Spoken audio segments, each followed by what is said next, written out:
Welcome back. آپ break پر جانے سے پہلے گفتگو کے سلسلے کو سن رہے تھے تو سر آپ بات کر رہے تھے کہ جو غیر قومیں ہیں ان میں اور ہم میں بنیادی فرق یہی ہے کہ ہماری ضروریات زندگی کو پورا کرنے کے لیے مسیح خداوند نے خود ذمہ لے لیا. پلیز آپ وہیں سے کیری آن کریں. جی، کیونکہ یسوع مسیح نے کہا ہے کہ پہلے تم اس کی بادشاہی اور اس کی راست بازی کی تلاش کرو تو یہ سب چیزیں بھی تم کو مل جائیں گی. یعنی کہ اس کا وعدہ ہے اور وہ سچا خدا ہے، اور جب ہم خداوند پر توکل کرتے ہیں تو وہ ہمیں سب کچھ مہیا کرتا ہے، کہ اس کو پتہ ہے کہ یہ میرے بیٹے اور بیٹیاں ہیں، میں نے ان کو ہر چیز مہیا کرنی ہے. جس طرح کہ ایک دنیاوی باپ ہے وہ اپنی اولاد کی ضروریات کو جانتا ہے تو وہ مہیا کرتا ہے. اسی طرح کیونکہ وہ ہمارا آسمانی باپ ہے، اس نے اپنی شبیہ پر ہمیں بنایا ہے، بلکہ ہماری جو صورتیں ہیں وہ اس کی ہتھیلی پر کھدی ہوئی ہیں، اور وہ ہر وقت دیکھتا رہتا ہے کہ یہ میرا بیٹا ہے، میری بیٹی ہے، اس کو کس کس چیز کی ضرورت ہے.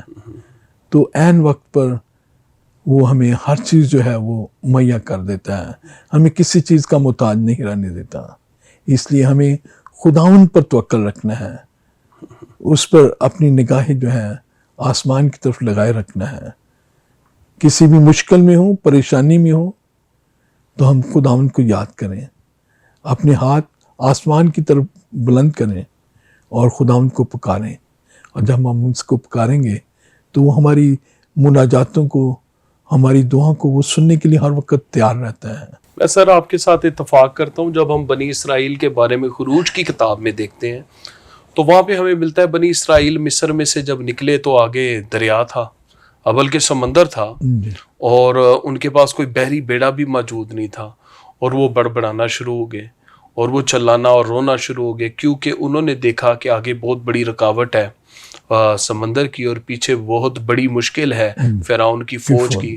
وہ آگے جاتے ہیں تو ڈوب کے مرتے ہیں، پیچھے جاتے ہیں تو وہ تلوار سے مرتے ہیں. اب وہ ایک بند گلی میں آ گئے، اور وہیں پہ خدا کا بندہ موسیٰ انہیں کہتا ہے چپ چاپ کھڑے ہو کر خدا کی نجات کے کام کو دیکھو. یعنی کہ اس نے ان کو یہی بات دہرائی کہ تم اپنی فکر خدا پر چھوڑو، جسے تمہاری فکر ہے، جو تمہیں مصر میں سے نکال لایا ہے، وہ آگے بھی ان مشکلات میں سے نکالنے کی پوری صلاحیت رکھتا ہے. تو سر اس کے اس جملے کے بعد جب انہوں نے خدا پر نظر کی تو کلام میں لکھا ہے خدا نے پھر آندھی چلائی اور سمندر کو چیر دیا، اور اس سمندر پر سے وہ خشک راستے سے وہ پار ہوئے، اور اسی راستے سے چل کے دوسری مشکل ان کا پیچھا کرنا چاہ رہی تھی، کیونکہ ڈیوائن فیور اسرائیل کے ساتھ تھی نہ کہ مصر کے ساتھ. تو کلام مقدس میں لکھا ہے کہ خدا نے اسی راستے کو پھر سے بند کر دیا اور مصری فوج ماری گئی. میں آپ کے اس میسج سے میرے ذہن میں وہ سارا سکیچ آ رہا تھا کہ واقعی خدا جب کسی کو اپنی الہی فیور دیتا ہے تو پھر وہ ہر طرح کے حالات اور ہر طرح کی مشکلات میں سے راستے بھی پیدا کرتا ہے. پلیز سر آپ وہیں سے بات کو بڑھائیں آگے، بڑی برکت مل رہی ہے آپ کی گفتگو. آمین آمین. اسی طرح کہ کیونکہ جو موسیٰ ہے اس کو یقین تھا کہ خداوند جو ہے ہمارے لیے راستہ نکالے گا، ہمیں فرعون اور اس کی فوج سے محفوظ رکھے گا. اور اسی طرح جب ہم خداوند پر توکل کرتے ہیں تو خداوند ہمارے لیے راستے نکال لیتا ہے. آج جب ہم دیکھ رہے ہیں کہ دنیا معاشی طور پر تباہی کے دانے پر کھڑی ہے، جبکہ ہمارا ملک جو ہے وہ بھی معیشت جو ہے تباہ ہو چکی ہے، اور کئی دفعہ اکثر ہم پریشان ہو جاتے ہیں کہ کیا ہوگا، کہ ہمارا ملک کہیں دیوالیہ تو نہیں ہو جائے گا، ڈیفالٹ تو نہیں کر جائے گا. کہ اس ملک میں کئی دفعہ ایسے حالات ہوتے ہیں کہ ہم ناامیدی میں چلے جاتے ہیں کہ جس طرح کی مہنگائی جو ہے وہ بڑھتی چلی جا رہی ہے. ہر چیز جو ہے مہنگی ہو گئی، آٹا مہنگا ہو گیا ہے، چینی مہنگی ہے، یعنی کہ ہر چیز، یوٹیلیٹی بلز ہیں وہ ہمارے لیے دینے بڑے مشکل ہو رہے ہیں. تو انسان جو ہے وہ کئی دفعہ پریشان ہو جاتا ہے کہ کیا ہوگا، کہ سیلری بڑی محدود سی ہے، میری فیملی بڑی ہے، 5-6 بچے، ان کے تعلیم کے اخراجات ہیں، بجلی کے بل پے کرنے ہیں، کوئی نہ کوئی رشتہ داری میں شادی بھی آ گئی ہے، وہ بھی جانا ہے، تو پریشان ہو جاتا ہے. لیکن کلام مقدس میں لکھا ہے کہ وہ اپنے محبوب کو نیند ہی میں دے دیتا ہے. تو جب ہم اس پر توکل کرتے ہیں تو خداوند کوئی نہ کوئی ہمارے لیے دروازہ کھول دیتا ہے جس سے ہماری ضروریت جو ہے وہ پوری ہو جاتی ہے. کہ کئی دفعہ ہمیں پتہ نہیں ہوتا، معجزانہ طور پر ہمارے کام ہو جاتے ہیں. تو اسی طرح ہمیں ہر حال میں کیا ہے، فکر نہیں کرنی ہے کہ کیا ہو رہا ہے، کیونکہ اس نے کہا کہ فکر نہ کرو.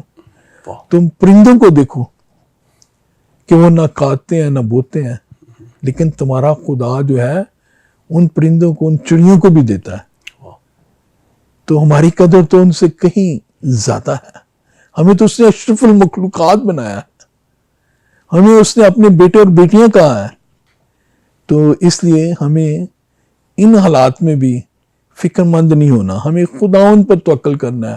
اور آج دیکھتے ہیں کتنی مہنگائی بڑھتی جا رہی ہے، لیکن خداوند پھر بھی ہماری ضروریات کو کیا ہے، وہ پورا کر رہا ہے. ہمیں یہ نہیں پاکستان میں نوبت پہنچ رہی کہ مسیحی جو ہیں وہ بھیک مانگنا شروع ہو جائے.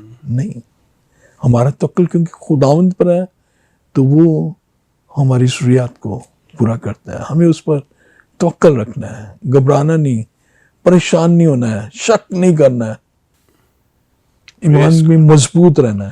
پریز گاڈ، پریز. تو ناظرین، جیسا کہ آپ بشپ صاحب کے ذریعہ سے خدا کے کلام کے اس اقتباس کو لے کے سیکھ رہے تھے کہ اپنی فکر خداوند یسوع مسیح کو دے دینی ہے، خدا باپ کو دے دینی ہے، کیونکہ اسے ہماری فکر ہے. تو انہی چیزوں کے مطابق ہم نے مسیح کے دن کے لیے اور زمین پر خدا کی بادشاہی کے لیے تیاری کرنی ہے اور کام کرنا ہے. ورنہ اگر ہم اپنی فکریں اپنے اوپر لے کے بیٹھے رہے تو ناظرین، میں آپ کو بتاتا چلا جاؤں کہ یسوع مسیح نے کہا تھا کہ بیج بونے والا نکلا اور بیج 4 زمینوں پہ گرا، اور ان زمینوں میں سے ایک زمین جو تھی وہ جھاڑیوں والی تھی، اور وہاں پر بیج آگے پل نہ پایا کیونکہ جھاڑیوں نے اسے دبا لیا. اور مسیح نے جب اس کی انٹرپریٹیشن کی تو انہوں نے کہا کہ یہ دنیا کی فکریں ہیں، اور بیج خدا کا کلام ہے، اور زمین انسان کا دل ہے.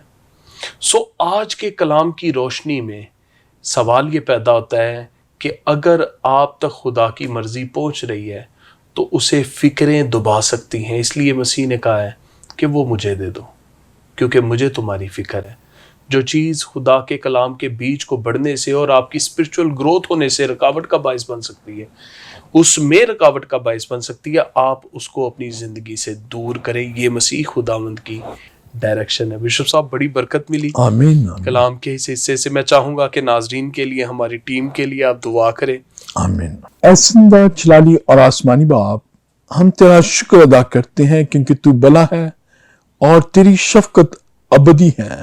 اے خداوند، آج کی اس اپورچونٹی کے لیے جو کہ تو نے اپنے خادم کو مہیا کی تاکہ ہوشنا ٹیلی ویژن کے وسیلہ سے میں تیرے کلام کو شیئر کر سکوں اور لوگوں تک پہنچا سکوں.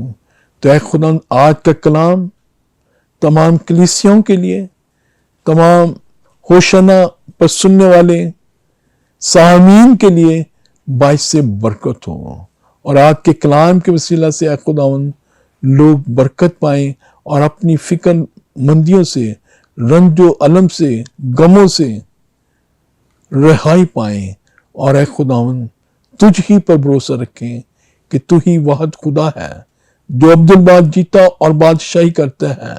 تو ہی یہوہ یری ہے، تو ہی سب کچھ مہیا کرنے میں قادر ہے.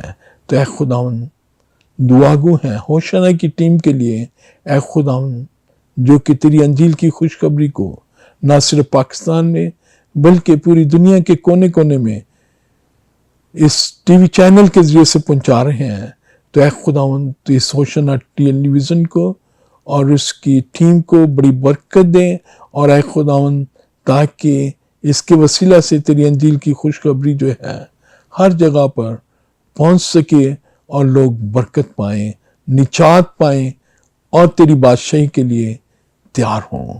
یہ سب کچھ تیرے ہی ابدی جلالی الہی اور قادر نام سے مانگتے ہیں. آمین. بہت شکریہ بشپ صاحب. Welcome sir. تو ناظرین، میں آپ کو یہ بتاتا چلا جاؤں کہ آپ نے اپنی زندگی میں ایک چیز کو یاد رکھنا ہے. یہ پروگرامز اور یہ براڈ کاسٹ آپ کی برکت کے لیے ہیں. آپ نہ صرف سیٹلائٹ کے تھرو ہمیں دیکھیں بلکہ یوٹیوب چینل ہمارا موجود ہے، آپ وہاں پر بھی دیکھ سکتے ہیں. آپ اسے دیکھیں، آپ اپنے کمنٹ کریں، آپ اسے شیئر کریں، اور آپ اس کے وسیلہ سے بھی انڈائریکٹلی جو ہے ہدیہ اپنا ڈال سکتے ہیں۔ جب آپ اس کو ویو کریں گے تو اس سے حاصل ہونے والے ویوز جو ہیں وہ ہوشنا ٹی وی چینل میں خدا کی بادشاہی کی وسعت کے کام کے لیے استعمال میں آ سکتے ہیں۔ تو پھر اسی طرح کے بابرکت پروگرام کے ساتھ آپ کی خدمت میں دوبارہ پیش نظر ہوں گے۔ خداوند آپ کو برکت دے۔ دیکھتے رہیں ہوشنا ٹی وی چینل۔